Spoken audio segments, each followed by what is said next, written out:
शुक्रिया। आप बड़े ही शॉर्ट नोटिस पे आते हैं, उसके लिए मैं आप सबको धन्यवाद देता हूँ। आपको याद ही होगा पिछले एक हफ्ते से मैं जो यहाँ के पॉलिटिशियंस हैं, जो पैसे ऐंठते हैं यहाँ नौजवानों से, बच्चों से, उनके वालिदान से, और उसके बाद मैं दिल्ली में था तो मैंने कल कहा कि जो हमारी जमात है यूनाइटेड पीपल्स पार्टी इन्वेस्टिगेट कराएगी जो यहाँ फेक एनकाउंटर्स हुए हैं। यहाँ क्या पॉलिसी थी कि पुलिस वालों को प्रमोशन दी जाती थी जो एनकाउंटर करते थे मिलिटेंट्स का, वो अच्छी बात है, लेकिन इसमें कुछ जम्मू कश्मीर पुलिस ने बड़ा अच्छा काम किया है। लेकिन कुछ ब्लैक शीप्स होते हैं जिनको कहते हैं काले भेड़िए, जिन्होंने जम्मू कश्मीर पुलिस को शर्मसार किया और फेक एनकाउंटर्स कराए कश्मीरियों के, सिर्फ कश्मीरी के नहीं, राजौरी पुंछ में भी करवाए। तो मैंने कल कहा कि जम्मू कश्मीर पुलिस में लोगों ने जिन्होंने फेक एनकाउंटर किए हैं उसकी हम इन्वेस्टिगेशन कराएंगे। मैंने जम्मू कश्मीर पुलिस के बारे में कुछ नहीं कहा, मैंने कहा वो बहरूपिये जो जम्मू कश्मीर पुलिस को बदनाम करते हैं, फेक एनकाउंटर करके यहाँ प्रमोशन लेते हैं। और मैंने एक नाम कहा था कि यहाँ एक केस आया मेरे सामने, एएसआई होता है असिस्टेंट सब इंस्पेक्टर, जो रिटायर हुआ डीआईजी, और मैं वो नाम का खुलासा आज करना चाहता हूँ। उसका नाम है सैयद आशिफ हुसैन बुखारी। जो मैंने जो समझा पढ़ा, उसने लगभग 300 लोगों को, कश्मीरियों को मारा है। तो उसमें बहुत सारे फेक एनकाउंटर्स हैं। मैं उनके वालिदान को जो इस एनकाउंटर में मरे हैं, आपकी चैनल के थ्रू अपील करता हूं, आप हमारे दफ्तर आ सकते हैं। जिन जिन बच्चों का बेगुनाह कत्ल हुआ है, एक जो आतंकवादी उसको गोली मारो, उसको तो मरना है, लेकिन जो बेगुनाह मरे हैं प्रमोशन के चक्कर में, सिर्फ सईद आशिफ हुसैन बुखारी जो डीआईजी रिटायर वो उस तक नहीं, जिस पुलिस वाले ने फेक एनकाउंटर किया है उनके वालिदों को मैं अपील करता हूं कि हम भाई आपका जंग लड़ेंगे। हम उन माओं से, बहनों से, बुजुर्गों से कहना चाहते हैं जो हमारी जमात है यूनाइटेड पीपल्स पार्टी, वो ये जंग लड़ेगी, क्योंकि ये जिहाद है मुसलमानों के लिए। क्योंकि मैं हिंदू हूं, मेरे लिए धर्म युद्ध है। मैं मानता हूं कि बहुत सारे लोग ऐसे हैं जो बेगुनाह मरे हैं, जो मुझे सिस्टम ने बताया। आज तो मुझे एक एसएसपी कह रहा था, खैर मैं उसका नाम नहीं लूंगा क्योंकि वो मेरा दोस्त है, उसने मुझे 1 घंटा पहले कहा, एक एसएसपी ने, कि ये तो स्टेट पॉलिसी थी कश्मीरी को मारना, कश्मीरी मतलब कश्मीरी मुसलमान को मारना। खैर मैं उस बात को एंडोर्स नहीं करता हूं, लेकिन ये बात उसने कही है। उसके बाद सरकार, मैं दिल्ली में था, मैं आज दिल्ली से आया 11 बजे की फ्लाइट से, और मैं हैरान हुआ। ऑनरेबल एलजी साहब ने मुझे 4 पीएसओ दिए थे, इसलिए क्योंकि मुझ पे कातलाना हमला हुआ जिसमें मेरा ड्राइवर मोहम्मद इब्राहिम खान शहीद हो गया। उसके बाद 6 बार और हुआ, मैं बच गया। तो मैं सरकार को अपील करता हूं, ऑनरेबल एलजी साहब को, क्या यहां सच बोलना गुनाह है? क्या यहां यूपी की तरह गुंडा राज लाना है? क्या यहां सच की आवाज को दबाना है? मैं ऑनरेबल एलजी मनोज सिन्हा को कहना चाहता हूं, साहब आप ही के यशस्वी प्रधानमंत्री ने कहा जमहूरियत, इंसानियत और कश्मीरियत। कहां है जमहूरियत? मैं तो बड़ी बेबाकी से कह दूं, आपने तो ऐसा जो मामूली सा जम्मू कश्मीर का वासी है, खास तौर पर मुसलमान कश्मीर का, उसके मुंह पे तो टेप लगा दी। अगर वो सच्ची बात कहेगा, जमहूरियत की बात कहेगा, तो उसको पीएसए लगा दोगे। उसका सबसे बड़ा उदाहरण जो एमएलए है मेराज मलिक साहब को अंदर कर दिया, और क्या लगाया? पीएसए। पीएसए का मतलब पब्लिक सेफ्टी एक्ट होता है, इसका मतलब वो पब्लिक के लिए खतरा है। लेकिन आपने खुद देखा कैसे डोडा में जन सैलाब आया सपोर्ट में। तो ये सरकार किस दिशा में जा रही है?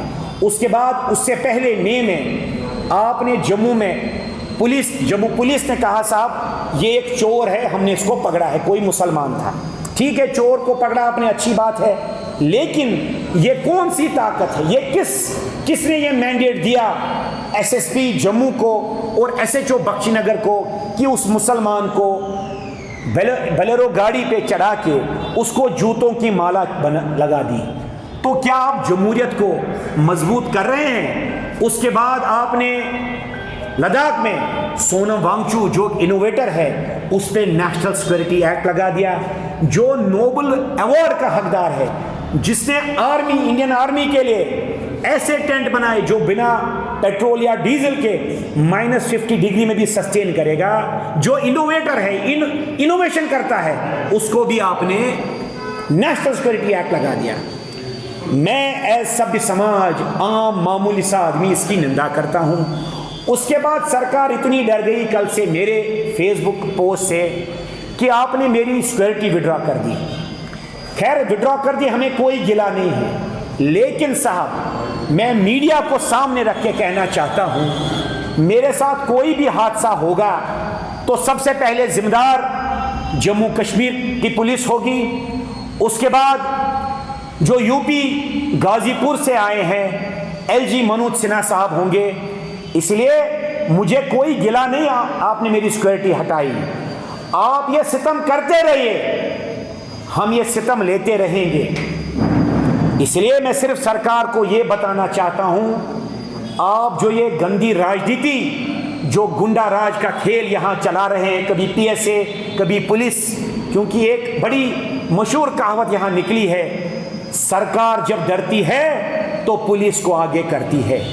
इसलिए मैं आदरणीय मोदी जी को, आदरणीय अमित शाह जी को कहना चाहता हूं, पहले तो आपने मुसलमान को बगावत करने पे मजबूर कर दिया, ऐसे हालात कर दिए। मैं कन्विंस्ड हूं it is at the convenience of India, यहां कब आतंकवाद बढ़ेगा और कब आतंकवाद घटेगा, at the convenience of agencies. मैं मानता हूं ऐसा होता है, पाकिस्तान को गोली मारिए, आईएसआई को गोली मारिए, लेकिन कहते हैं घर को आग लगी घर के चिराग से। इसलिए साहब आप जितने सितम करेंगे हम तैयार हैं, लेकिन मैं इस कश्मीरी पंडित आपको एक सलाह देना चाहता हूं।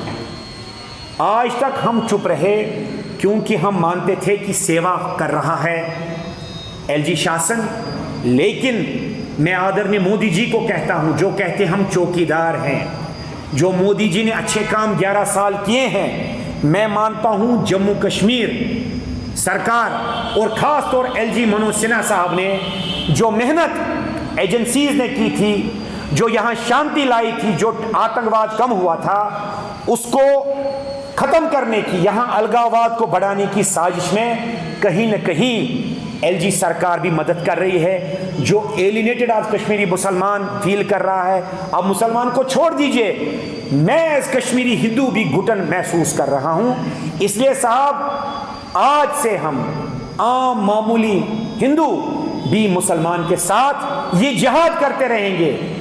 जो यहाँ गुंडा राज यहाँ फैलाया गया, जो पुलिस की दहशतगर्दी यहाँ फैलाई गई, ठीक है, जो आतंकवाद के साथ है उसको गोली मारिए, लेकिन जो चुपचाप अपना काम करना चाहता है, खासतौर पर मुसलमान जो मेन स्ट्रीम में आना चाहता है, उसको भी सताया जाता है।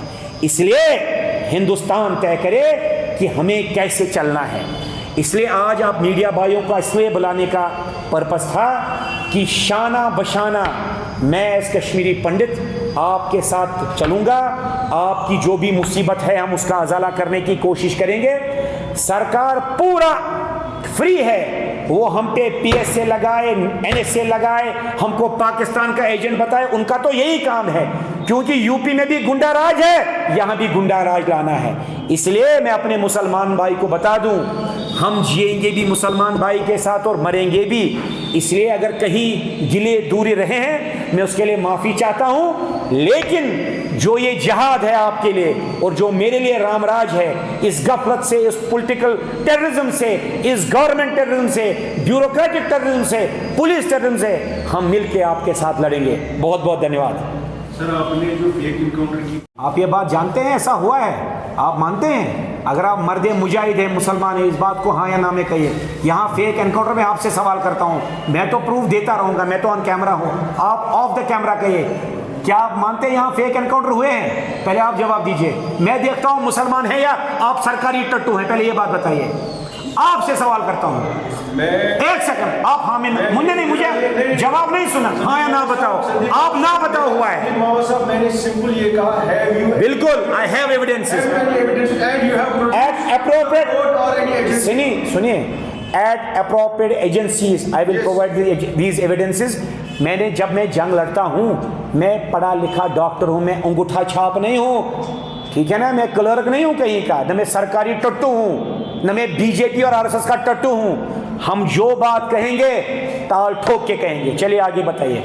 संदीप साहब, मान की बात है, अगर वो मानता है यासीन मलिक तो पहले एक आतंकवादी है, वो कोई मौलवी नहीं है। अगर मुझे इस्लाम भी कबूल करना होता तो मैं मौलवी के सामने करता। जो दरिंदा आईबी का एजेंट है, एफिडेविट देता है दिल्ली कोर्ट में, मैं तो नहीं मानता। लेकिन अगर शाहीन साहब मानता है मैं मुसलमान हूं, मुसलमान का क्या मतलब होता है? मुसल ईमान, वो तो मेरा ईमान पक्का है। आप मुझे मुसलमान कहें तो मुझे कोई तकलीफ नहीं है, ये तो फख्र की बात है, शान की बात है। लेकिन मैं निंदा करता हूं जो उसने कहा। अगर उसने कहा होता मीरवाइज के पास या किसी मौलवी के पास तो मुझे कोई एतराज नहीं होता है। लेकिन आतंकी जो आईबी के पेरोल पर, उसके पास क्यों पढ़ूंगा? और कुछ कहना आपको? सर, उन्होंने डिफेमेशन केस भी आपके खिलाफ दायर किया है और बहुत सारी बातें वो बोल रही थी, आपने रिसेंटली प्रेस कॉन्फ्रेंस सुनी होगी। वो अच्छ वना कशिर पर ट्रुथ वाल द टास साकिने मद्रास। आप SHO राजबाग जाइए, देखिए कितनी कंप्लेंटें हैं। फिलहाल मैं रेस्ट्रेंट किया गया हूं कोर्ट के जरिए कि आप फेसबुक पे उनके बारे में नहीं कहेंगे, क्योंकि वो डर गया। मेरे पास 20 और ऐसी एविडेंसेस हैं जो उसके खिलाफ है, जहां उसने माल लिया है, माल है। अब वो क्यों मजबूर हो गया मुझे कोर्ट में रिस्ट्रेन करने के लिए? मैंने तो इसको रिस्ट्रेन नहीं किया। सही फोरम पे जो भी मैंने कहा है, मैं खुदा को हाजिर नाजिर जान के, अल्लाह पाक को हाजिर नाजिर जान के, भगवत गीता की कसम खाता हूँ, मैंने जो भी कहा ईमान के लिए सच कहा, सच के सिवा कुछ नहीं कहा। चलिए, थैंक यू। Thank you.